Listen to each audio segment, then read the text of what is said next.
messiest thing that they could do, which is funny too. So we're going to ask the question everybody watching the show is currently asking. Why are you coming on the show? Why New Heights? What are you doing? You have so many better things to do with your time. This podcast has done a lot for me. I owe a lot to this podcast. This podcast got me a boyfriend ever since Travis decided to use it as his personal dating app about 2 years ago. So worked pretty good. Yeah. Hey. Were his friendship bracelets that good? Did you give the friendship bracelets, or was that just on the podcast? Like, I've never seen. Yeah, the they original. didn't leave the stadium because I was butthurt, Jason. He threw a tantrum. He threw a man tantrum. Get these out of here. It's so funny. It's my like plan is ruined. She loves me. She loves me not. She loves me. She loves me not. This is so she wild. Hates me. Like, it was such a wild romantic gesture to just be like, I want to date you. Like, on, I don't know. It was, at first when I looked at it, I was Sweetie, like, this dude is. That's what it does when you're on the stage and you perform in Arrowhead. That's what it did. This dude didn't get a meet and greet. He's making it everyone's problem. That's what I thought at first. And then I was You come to Arrowhead, I get to meet you. That's the perk of playing for the Chiefs. You realize he didn't even reach out to our management. I was like, when this podcast came out, I was like, did he ever reach out to be like in the tents, or did we know he was in the building? He came with Pat. And he thought that because he knows the elevator lady that he could talk to her about just getting down to my dressing room. That's how it works. You just go. And I got denied. That's how it works in 1973. When the elevator wasn't invented. But yeah, he really just was like, I know a guy, I can figure this out. But I actually, when I thought about it, I was like, actually, we live in a day and age where, like, I'm not an online person at all. I'm not like on social media like that. And like, I'm genuinely terrified to open my DMs. Smart. It's about, there's smoke coming out of my DMs. Like, I don't want to go near that. I don't know what's If you want somebody to go through it, I'll go through it just because I'll laugh my ass off. It's like if you have like 20 million unread DMs, you're just like, entertained? So this kind of felt more like I was in an 80s John Hughes movie and he was just like standing outside of my window with a boombox, just being like, I want to date you. Yeah. Do you want to go on a date with me? I made you a friendship bracelet. Do you want to date me? Just come outside and meet me. Just meet me once. Just give me a chance. So I was like, if this guy isn't crazy, which is a big if, this is sort of what I've been writing songs about wanting to happen to me since I was a teenager. Yeah. And I was sitting there at the Eras tour listening to every single one of those songs like I know what she wants me to do. I feel that. That's exactly what she wants me to do. She's like, this is just her wish list of like, meet me, please. Now I'm butthurt. Yeah. I'm upset that you didn't meet me, even though you didn't know I wanted to meet you because I didn't do any proper logistical planning. Who plans Typical nowadays? Kelce. Typical Kelce. It was wild. It was wild, but it worked. I'm glad it worked. I'm just circling back to New Heights to say thank you for this. Yes. Look at this. I'm the luckiest man in the world. So yeah, and thank you to New Heights, all the editing. Jake, thank you for putting that on social media and letting it do its course. Hold on, before we move on, how did you know he wasn't crazy? Because that's the other side of that, right? Like a guy goes up there and professes his love for you. It's crazy, either Jason. One, it's like this could be the most romantic thing in the world. It can also be like crazy this is he is crazy, Jason. I mean, but there's a right crazy. Yeah, he's the good kind of crazy. And I knew that he wasn't crazy the first couple of times that we talked. I was just like, he's truly getting to know me in a way that's very natural, very pure, very normal. Like also like just the way that he could make me laugh so immediately. About normal things. Travis is like, he's just a vibe booster in everyone's life that he's in. He's like a human exclamation point. Like, he's like, when you take a picture on your phone and you put you push the enhance color button. Yeah. That's like what you do to everyone's life. When I text, I'm always exclamations. I use so many more exclamation points now, but I think it was just like, you're so non-judgmental about people.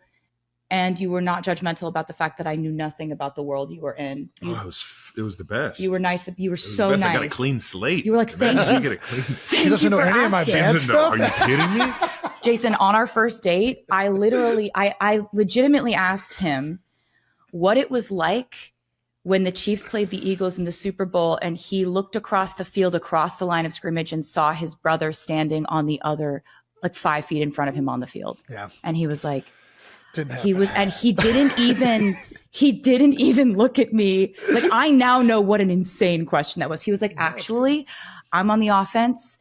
And my brother's on the offense, and I'm only on the field at the same time as the defense. I thought everyone was out there at the same time. I thought that the quarterbacks. I mean, that's how you played it on the playground growing up. So I understand if you hadn't like. No, you really don't understand. I thought it was fair. like Jared Goff is here and Josh Allen's here, Yeah. and they're gonna be like. They blow a whistle and then they go at each other and they're like, and it's like, who's gonna win? That's actually. I would love to see Jared Goff play some defense. Let's see Jared Goff on defense. I've got some ideas. I've got some thoughts. Yeah. I didn't know what a first down was. I didn't know what the chains were. I didn't know what a tight end was. I am forever thankful for you diving into the football world wholeheartedly. Oh my God. I fell in love with it. I became obsessed with it. I became like a person who was running through the halls of my house screaming, "We drafted Xavier Worthy." And my friends are like, who body snatched you? What do you mean we drafted Xavier Worthy? I forget where I was, but you were the first person to tell me that we drafted the fastest man in the draft. No, I was screeching. I couldn't believe it. I was freaking out. We're talking about like, I'm like, wait, is she right? I had to look this up. I'm like, she get the wrong information here, but yeah, we traded up. We're talking about cover 2, cover 4, cover 0, man cover. We're talking. We're learning. I continue to learn. Maybe somebody else that even knows what those coverages are. Yeah, I'm not ready to be an analyst right now. Give me 16 months. You're going to pick up on it. I'm telling you, you would ask some of the best questions when we were up in the booth, and there's like your desire to learn more, but your genuine excitement around it, as well as like your competitiveness. She's not fucking around. No, Tay's not fucking around. Oh my God. She's not fucking around. Reclaiming masters. You want to tee this up, Trav? Let's tee it up. One of my favorite things this summer was Taylor reclaiming her masters. Her recording of her first 6 albums finally became hers. Yep. And you haven't really talked about it. You made that beautiful post on all your social channels, thanking everyone that made it happen and everything. But why don't you tell the 92%ers how it really felt? Oh, wow. So to catch anyone up who doesn't know about this saga, like I signed a record deal when I was 15, and I always kind of refer to it as I got my music back this summer, but I never owned my music at all. So traditionally, a lot of record deals are set up in a way that artists don't own what's called their master recordings. Owning your master recordings means that you have complete control and power over distribution, licensing, and essentially the way your legacy is shaped. It's a huge thing. It's always been a huge thing for me. Like since I was a teenager, I've been actively saving up money to buy my music back and to ever own it in the first place, because it's usually the label that owns it. But I've always wanted this to happen. So it's been sold. My music has been sold a few times. The first time that it was sold, it really ripped my heart out of my chest. And I told everybody exactly how that felt for me and what I was going through. And I started basically defiantly re-recording my music because I wanted to own it. And this was the only way I thought it was ever going to happen. And so I knew she had a bad kid, and she's got a little bit of a bad kid.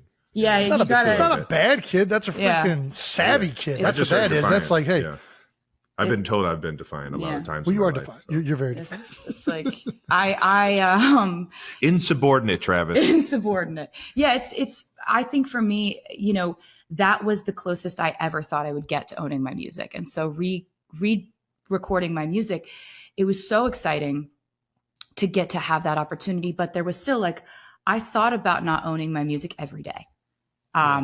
It was something that I never was, it's like an intrusive thought that I had every day. And so we do the Eras tour. After the Eras tour, I had a meeting with my team, and we decided this might be a good time to approach the current owners of it. The owners of it was a private equity firm called Shamrock Capital. I knew them to be above board people. They had been very friendly to us.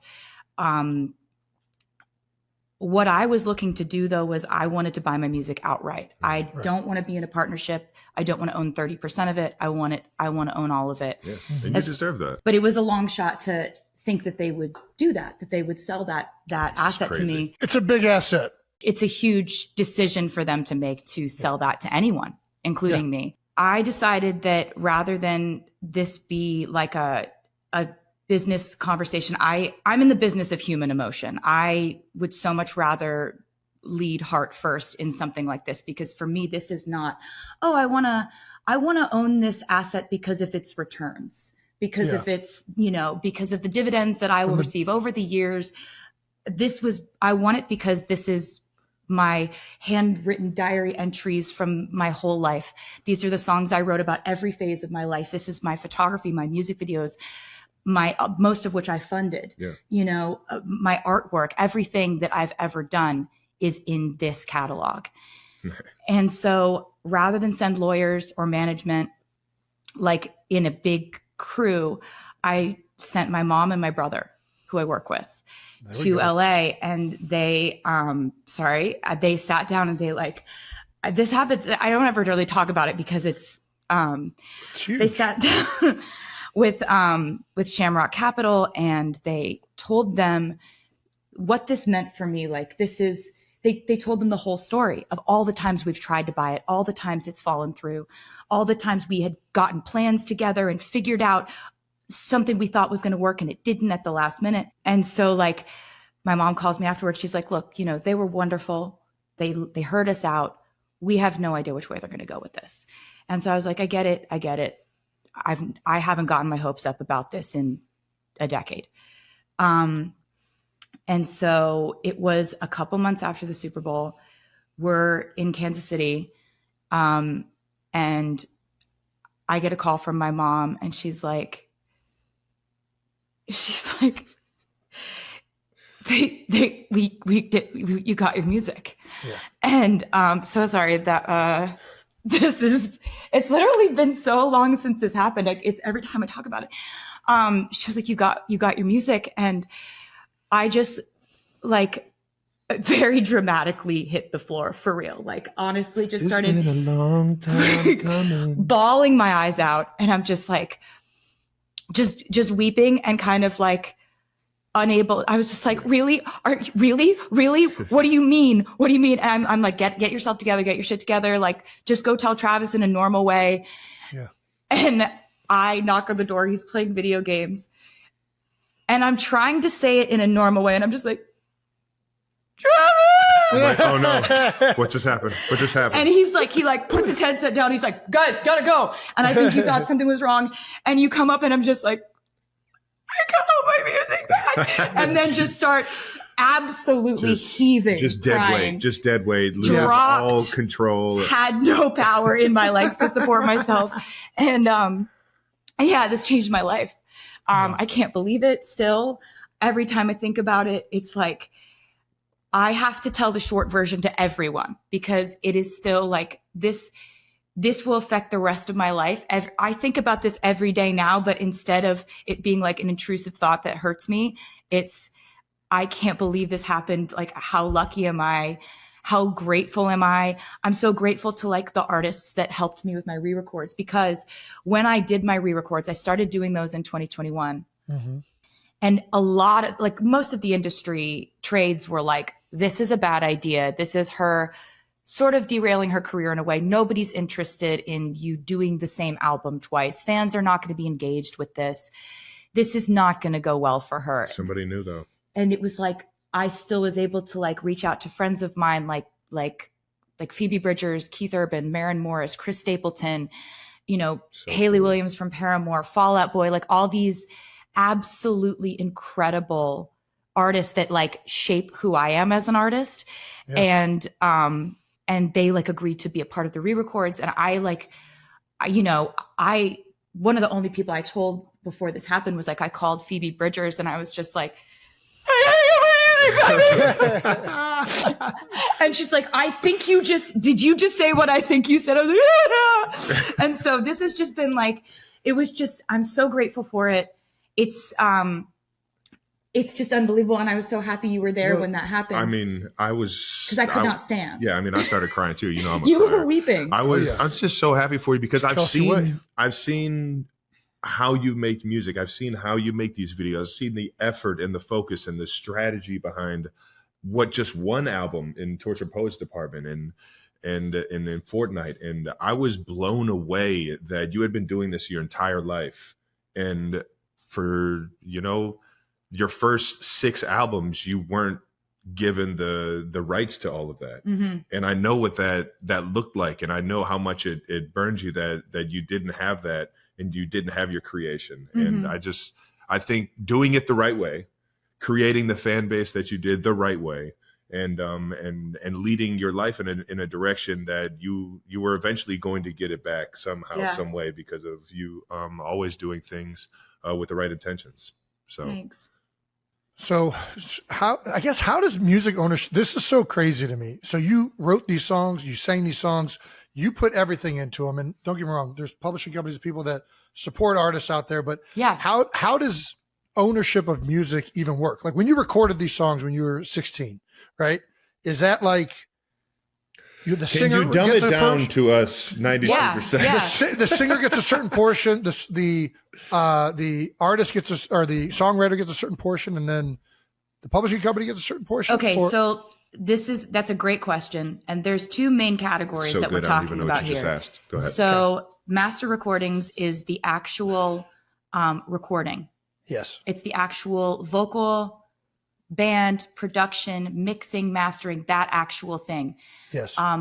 Mine also included my album artwork, my music videos, everything that went along with any era of music that I had done for my first 6 albums. Got it. Every era.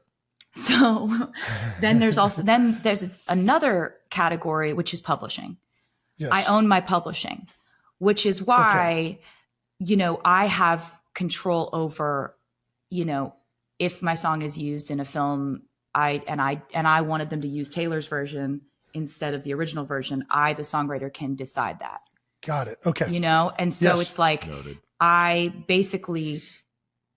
always been very lucky because my publishing was protected. A lot of artists have their publishing sold away from them, or they sell their publishing, and and a lot of artists, it may not be important to them. It was always important for me. The publishing aspect of it has always been something I've had firmly in place, which is great because my songwriting is the core of why I do this, why I love it so much, and what I think has made anything happen in my career at all. Greatest songwriter of all time.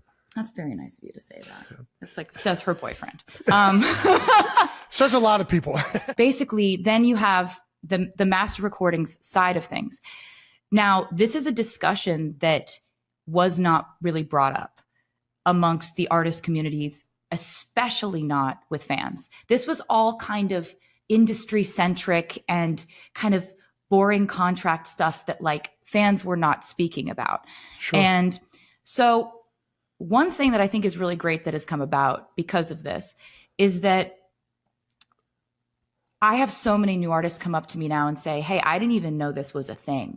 Yeah. And when I went to go and negotiate for my record deal, I negotiated to have my masters revert back to me after a certain amount of years, or that I own them outright. And it's not for everyone. Not everyone cares about this. Artist to artist, artists have different priorities. Some artists sell off all their masters because everyone's allowed to have their own priorities. What I wanted, though, is that if I were to put the information out about what I went through, at least it gets artists talking about this to decide whether this is a priority for them, because you can't know if it's a priority for you unless you know what has come before you and what has happened. And so the master recordings thing, that's your actual ownership of your recordings. To put it in perspective, if I never would have been able to buy back my music, one day someone else would be leaving all of my music from my first 6 albums to their kids in their will. Right. Yeah. And you think about it like that, it's like, I thought of it, I made it, I recorded it, I paid for most of those music videos. You know, I wanted an opportunity to buy that back. And that was important to me. You feel like they're yours. They should be yours. Yeah, exactly. Do you think it was easier for you to do, one, because just you talking about this, you're so aware of the business side of this and the legal like you're more aware than I think probably most artists are. But being woman in the world, it's crazy. Being a songwriter, that's her boyfriend. Smartest woman in the world. You being the songwriter, being the singer, owning the publishing rights, being able to re-record songs, that gave you leverage and able to make this move, right? Yes. Yeah. Yes. So that was it. And also, in my contract, they didn't put a clause in that said I couldn't re-record because nobody was doing it and nobody thought that was a good idea. Right. So, and also like, who would be that stubborn? Like who would be that petty? This badass kid over here. That they would record every single thing it's so badass, over and over again. What was your favorite one? Not just that. Hold on, Bill. But not just that. Who has a fan base that's going to listen to the same album twice in a row? It's a good point, Jason. It's a good point. Honestly, and this is where they missed it. You had you make this a third diehard 1989. I'll listen to that already one too. built.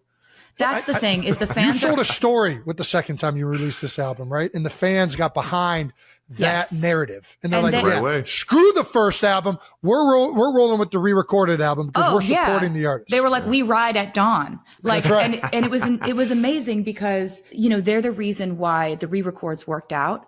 Yeah. They're the reason I was able to purchase my music back because they came to the Eras tour, and basically they're the reason why any of this worked out. And I also want to note that like the other people who are like, we ride at dawn, my live band, they played on all the re-records. It's like, you want to know why they sound so perfect on the Eras tour. They played on all those records. Mm-hmm. Like they're session musicians too. And that's how good they are. And I'm so impressed just by their ability and their dexterity as musicians to be able to do that so convincingly, because there are actually there's the Taylor's versions one. I kind of prefer a lot of that stuff. I think it sounds incredible, but I'm happy to have all of it. So that leads me to the next question, Tay. Now that you own all of it, you have the re-recordings, you have the original recordings. What should we listen to?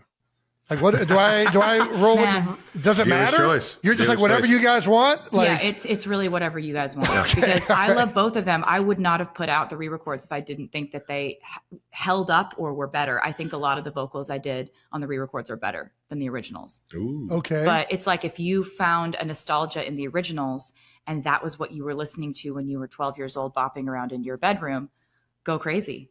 Yeah. We got them all. I'm going to start doing comparisons. That's what I got to do. I just got to start doing comparisons. Yeah. You're going to listen to every beat. Yeah. You're certainly, it's not mandatory, Jason. I mean, it sounds like a good time. I'll say this. There's a few good playlists out there that have a mixture of them all. You've been streaming? Yes. Thank you. I've been streaming for about 2 years now. Oh, that's fantastic. Thank you so much. That's why we got that spike in the, that's in what the it was. 35-year-old male demographic. Right. Yes, that 1.7 billion, that was at least 1 billion of those for sure. We have one IP address from one iPhone that continually is listening to this playlist. Did you have a favorite album that you re-recorded that, like, are there different eras that you liked recording more, re-recording? I really liked them all, but I think Red was very special. There were songs that I called From the Vault songs, and there was one which I think is maybe my favorite song I've ever written called All Too Well, the 10-minute version, where I unearthed. There were originally so many more verses in that song than ended up being on the album that I had put out when I originally put out Red. I made the glorious, fortuitous mistake of saying that to my fans in an interview. Words. You know what those words mean. I love it. You're so handsome. So basically, I said that in an interview to my fans, and they just like hung on to it. They were like, where's the 10-minute version? Taylor Swift is no stranger to unforgettable moments. But this year, her birthday celebration brought a whole new level of magic. Turning 36 is special in its own right. But for Swift, this milestone was wrapped in the warmth of love and the excitement of a new chapter. As she toasted her first birthday as an engaged woman alongside her fiancé, NFL star Travis Kelce. From the sparkling city lights to heartfelt toasts, Taylor's birthday bash wasn't just a party. It was a testament to love, friendship, and the promise of a dazzling future. The world has watched Taylor Swift's evolution over the years, from the curly-haired country darling to the pop sensation who fills stadiums and breaks records. Yet, for all her public triumphs, Swift has always kept her most cherished moments close to the heart. This birthday was different. Reports say close friends and family gathered for an intimate yet glamorous celebration, held in a private venue adorned with fairy lights and touches of Taylor's signature style. The air buzzed with laughter, music, and the sweet anticipation that only comes with new beginnings. The highlight of the evening, of course, was the radiant couple at the center of it all. Taylor Swift and Travis Kelce, who announced their engagement earlier this year, were the picture of joy. Friends say their connection is palpable. Kelce's easy charm balances Swift's infectious energy, and together they create an atmosphere of effortless happiness. The couple, rarely shy about their affection, shared a few quiet moments amid the festivities, exchanging smiles and whispers that spoke volumes to those lucky enough to witness them together. Guests at the birthday soiree included some of Taylor's closest companions, longtime friends, musical collaborators, and a few surprise faces that added to the sparkle of the evening. The menu was a mix of Taylor's favorites: gourmet comfort food, artfully crafted cocktails, and a decadent cake that paid tribute to both her whimsical style and her journey as an artist. Laughter echoed as stories were shared, and the playlist, curated by Taylor herself, had guests dancing late into the night. What set this birthday apart was not just the glitz or the guest list, but the genuine emotion woven throughout the evening. Those in attendance remarked on the couple's evident happiness, the sense of peace and excitement that comes from finding someone who truly understands and supports you.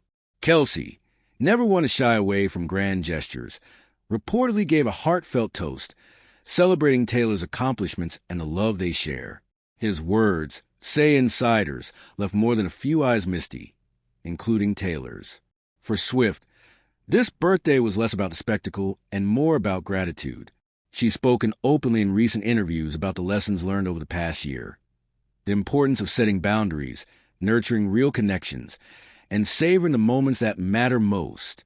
Turning 36, surrounded by loved ones and the man she plans to marry, Swift seemed content, grounded, and ready for whatever comes next. Of course, the question on everyone's mind is what the future holds for this high-profile couple. Both Swift and Kelce have demanding careers and busy schedules, but sources close to them say they found a rhythm that works. Mutual respect, regular communication, and a shared sense of humor have been the keys to their relationship. As they look ahead to wedding planning and new creative ventures, fans can expect this duo to continue supporting each other, on stage, on the field, and everywhere in between. Taylor Swift's 36th birthday was a reminder that even in a world of constant change, some moments are timeless. Surrounded by love, laughter, and the promise of forever, Swift's celebration was more than a party. It was a new beginning. And as she blew out her candles, one thing was clear. For Taylor Swift, the best is yet to come.